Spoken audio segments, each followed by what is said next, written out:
Do you remember how your grandfather used to speak? He probably spoke the same language as you, but the way he spoke, some slang and some words might have been different from what you are used to. And probably your grandson will use some expressions that are quite different from yours. But what if you could have a chat right now with the grandfather of your grandfather's grandfather's grandfather's grandfathers? You get where I'm going with this. The question is, what would it be like? Hey everyone, my name is Beckmann, and today we're going to see how 10 ancient languages actually sounded like. And for that we will comment and explain the videos that the Equator AI channel made a few days ago on this topic. Equator AI is a really interesting channel that reconstructs historical figures using artificial intelligence. And in these videos they did it with both images and voice. Or did they? Are these videos accurate? Were these videos really created by that channel? What is each person they're saying? We picked 10 of these speeches taken from 2 of their videos to comment on here, but you can see others on the Equator AI channel, link in the description below. And I want to challenge you. We here on the channel researched the origin and translations of these speeches and added subtitles for you to know what each person is saying. However, there are several speeches that we might have an idea about the topic, but we couldn't determine for sure what they were saying. Our challenge is to find out for all the 10 speeches we're going to see right now what each person is saying. And we want to see if this mystery can be solved in the comments of this video. So, if you find out anything about these mysterious speeches, let us know. And without further ado, let's go to the video.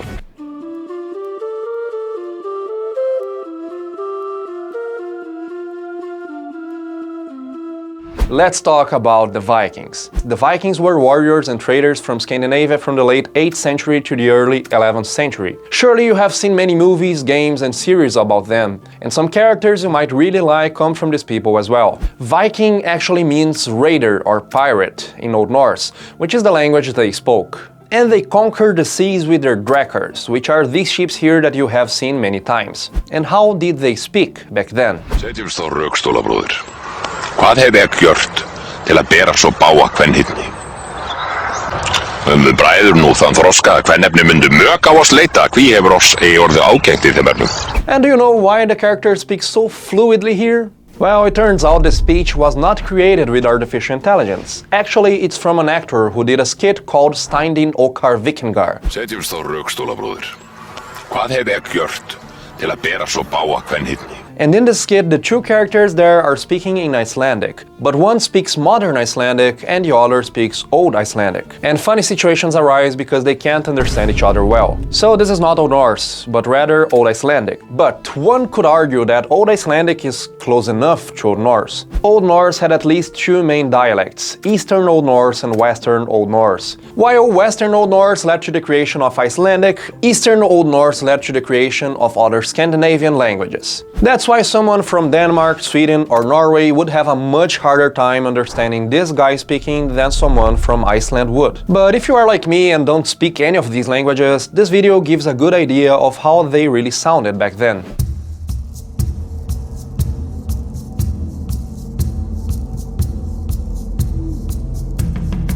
The Mayans were one of the main indigenous civilizations of the Americas, and they were located in this region here. They had interesting writing, architecture and art. And if you remember the year 2012, you might recall the prophecy that the world would end that year. Well, that didn't happen, did it? But that prophecy was an interpretation that some people made from the Mayan calendar system. And the calendar was a strong development of theirs, along with astronomy. Nowadays there are still many descendants of this civilization's people who speak the Mayan language, but this is probably how they spoke back in the day. Meaning Tutsachi, Tut Yam Shakol, Shakich Pamsak, Yan Yan Awahal, Tuhopol no Kokin, Tuhal Nakaan, Tutibi Tal Uhopol, Lail Shapom.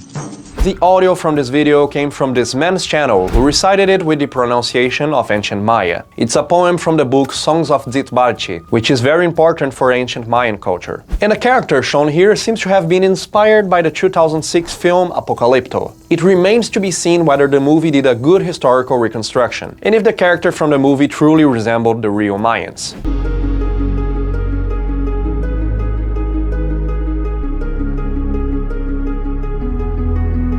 Nowadays, you can go almost anywhere in the world speaking only English and you will manage to communicate with someone. In the past, that language was Latin, which was the official language of the Roman Empire. It was used for a long time, but today it's a dead language, meaning it no longer has native speakers, although it's the official language of the Vatican. And if you speak Portuguese, Spanish, French, Italian or Romanian, this audio will sound somewhat familiar to you.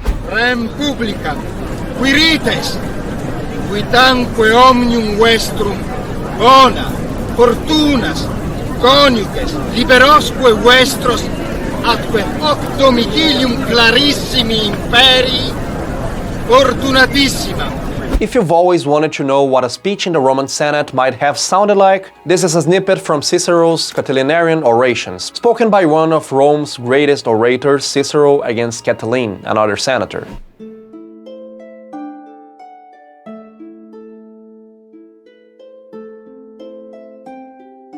The English language needs no introduction. Today it's the most spoken language in the world. And here I have a special challenge for you. Watching this video, you have to tell me how much you understood from what this guy is saying. He speaks a very old English, also known as Anglo-Saxon language. It's so ancient that it is the oldest recorded form of English, from around the 5th century. Je vet tha neusian sutha nicht bekom hean huses, who hit ringdena after berthea je bun hafton. Fan tha ther inna athalinga je drikt swefan after symbol. Sorgene kuthan wonshaft wera, wicht onhel o grim on grady. This was a segment from Beowulf, a very old epic poem that describes events in Scandinavia. Any similarity with Danish is no coincidence.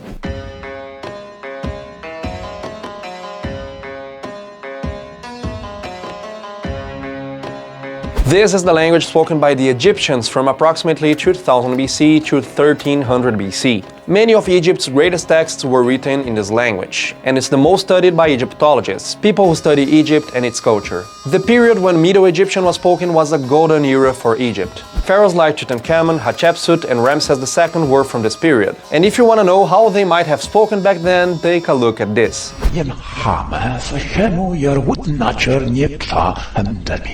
Yen hamaf yareru hanat nitwood nature henha shulhiye baharetab wabiner hena hamuna charneb harbau. It sounds like he's casting a spell, right? And I honestly don't know if he isn't, because we couldn't find the written text of what he's saying, let alone the translation. Actually, we don't know the vowels they used to pronounce in their words back then. This is an educated guess based on various studies and might not be exactly as shown here.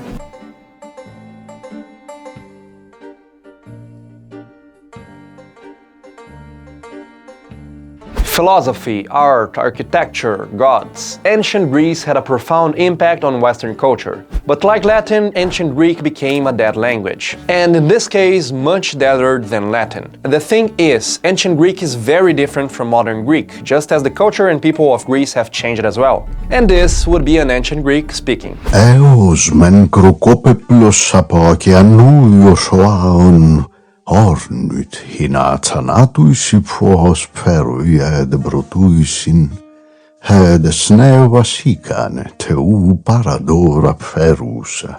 And here he speaks of the death of Patroclus in Homer's Iliad. Patroclus was Achilles' closest friend, who was the greatest warrior of the Trojan War.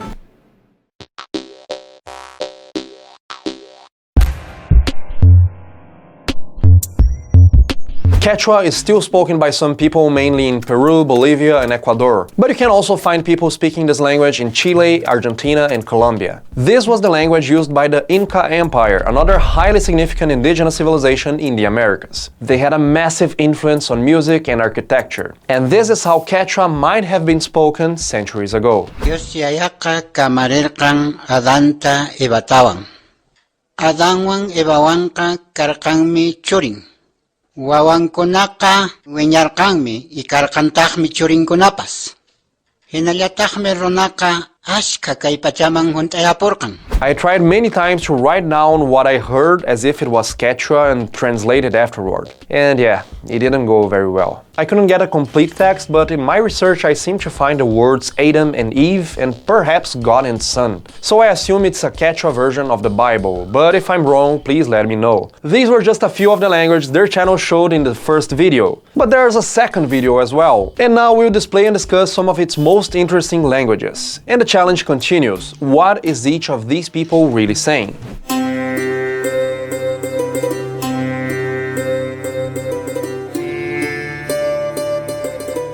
Sanskrit, one of the oldest languages in the world. It has a rather complex grammar and a rich literature, and it's the origin of many languages in India. Nowadays it can be used for liturgy in Hinduism, much like how Latin was used in Catholic ceremonies decades ago. Nonetheless, it's considered a dead language because it's rarely someone's mother language.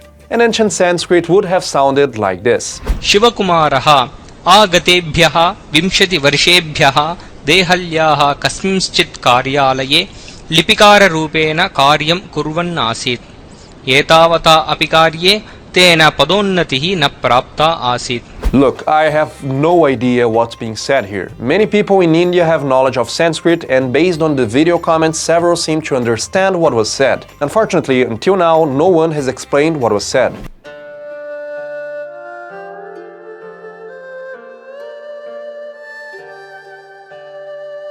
The Chinese civilization is extremely ancient, even older than most people think. So you can imagine how ancient their language must be. It's not a single language, but a collection of regional dialects, spoken from approximately 2000 BC to 220 AD. Nevertheless, ancient Chinese is the precursor to many modern Chinese languages and the current Chinese writing system. Many words in Vietnamese, Korean, and Japanese originated from ancient Chinese, as does much of their writing. It's uncertain how they spoke back then, but it probably sounded something like this. Sno work per quang krang tengklik rids deb dads kon stragup sno wakrev rids longs gun. I'll be honest here, I find Mandarin, the main Chinese language, quite beautiful, but this one is definitely one of the funniest audio clips of someone speaking a language I've ever heard. The pauses are quite long, and as always we can't be sure if people actually spoke like this. This is one of those ancient languages where it's really hard to know the true pronunciation, let alone the rhythm of speaking.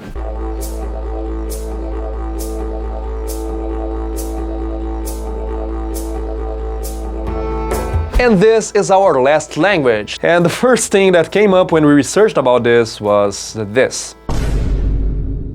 And well, one thing has almost nothing to do with the other. The Goths were among the barbarians that led to the fall of the Roman Empire. Although similar to German, Gothic ceased being used around the 6th century AD. The main document in this language is a Bible translation. Let's hear how it sounded back then. Und die rechtes mannagedugun und melian in sachtbithus ka fudawisidons in uns vechtins, swas vi ana fulchun uns is thai fram frumisten silvasionius ja handbachtos veson fisvordis, kalike da jachmis ja achmen wichama, fram anastolne alem klagwu ba afarlestiandin, kahachiuthus melian patista theophilo. This here sounds quite similar to modern German, and he's reciting the Gospel of Luke from the Gothic version of the Bible. And this is the original video of the audio. Und die rechtes mannagedugun und melian in sachtbithus ka fudawisidons in uns vechtins, swas vi ana fulchun uns is thai fram frumisten silvasionius ja handbachtos veson fisvordis, kalike da jachmis ja achmen wichama. Unfortunately, we couldn't translate what's written here, but well, the original text is here, so someone knowledgeable in the language could translate it. And that was the video. Honestly, when I watched the video for the first time, I thought both the audio and the animation were AI generated. There's nothing specifically mentioned about this, but given the channel's focus on AI generated content about ancient matters, it makes sense. However, it seems that some of the audios come from smaller channels with human voices, from people who are just passionate about these ancient languages. I think the creator of Equator AI should have clarified where he sourced some of these audios, as it appears as though he just took audios from smaller channels without giving them credit. I'm not saying that's what happened, but that's the impression it gave to me. If the reality is different, it would be very nice for the creator of Equator AI to clarify, even if it's just in their video description. I'd also appreciate the option to see the original audio videos and learn more about the channels that created them. Regardless, the animations were likely all created by Equator AI, and they're quite good. And if you enjoyed the video, subscribe to our channel and give the video a thumbs up. This is one of the first of our published videos, but there are many more in the pipeline to be released weekly from here on out. And if you figure out what's being said in these languages or where the other audios come from, let us know. Let's complete this challenge and finally uncover the mystery of these 10 languages. My name is Beckmann, and I see you next time.